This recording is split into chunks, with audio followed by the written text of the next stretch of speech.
Hello, and greeting to all listeners. In this article, I aim to shed light on the current challenges facing Arab countries and the ongoing crises that affect their people. My intention is to create a space for an open and constructive dialogue, fostering understanding and collaboration among us all. I invite you to engage with the discussion as your insight and perspective can enrich our conversation together. The Shafid was absent, so the Hina began to move. After hearing some of President Trump's recent statements, especially regarding the Gaza Strip, I couldn't help but reflect on how these Arab leaders become people without honor or dignity.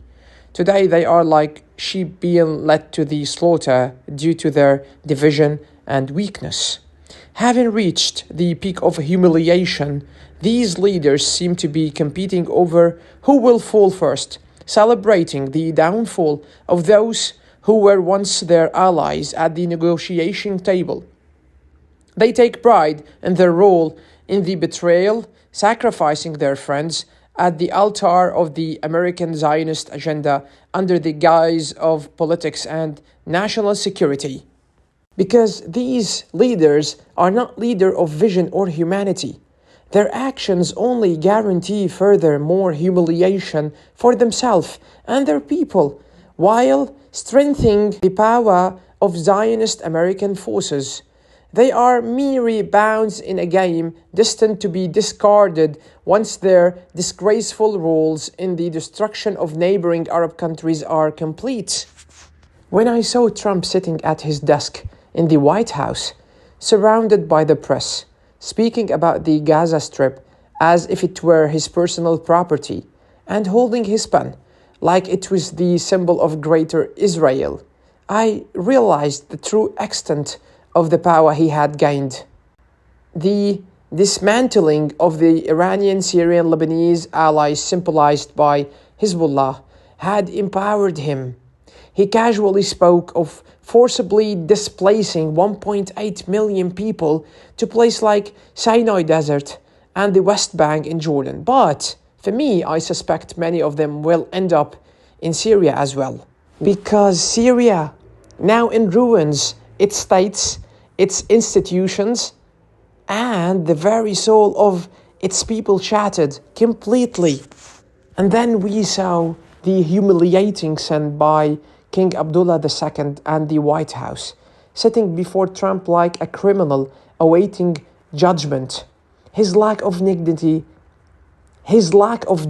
was on fully display as he begged Trump in front of the world not to send the displaced people from Gaza to Jordan. Meanwhile, Trump calmly sent a deceptive message to the Jordanian people, trying to make their concerns less while hiding what is really happening behind the scenes, an insidious plot against Jordan, the Palestinian people, and their lands.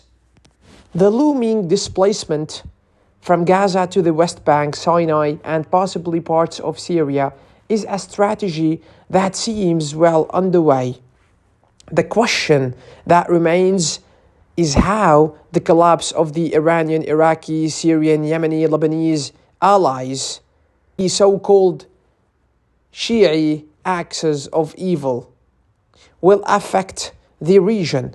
This alliance was seen as a threat to Sunni dominance, particularly in Saudi Arabia and Turkey.